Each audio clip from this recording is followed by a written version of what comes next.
श्री श्री चैतन्य जीव संकीर्तन मंडली भागवत टुंगी मंडपा साहि रे जन्माष्टमी पालित हो ठाकुरंकर सकाळु मंगल आरती महास्नान नूतन वस्त्र तुलसी हार और फूलहार विभिन्न भोग लागी करा जायतिला।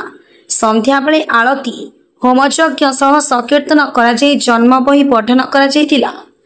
पूजक प्रकाश नाना कर्ता नृसिंह चरण साहू सभापति निराकार साहू समस्त कीर्तन मंडली वृंदक उपस्थित ए जन्माष्टमी नीति पालन करा जायछि। श्री श्री चैतन्य जीव संकीर्तन मंडली को द्वारा जन्माष्टमी पालन करा सकाल मंगल आरती करा ठाकुर पूजा अर्चना कर बर्तमान होम यज्ञ हो बर्तमान ठाकुर जन्मदिन पालन कर भागवत जन्मदिन भागवत पढ़ा जाए। ब्यूरो रिपोर्ट धनुष एक्सप्रेस।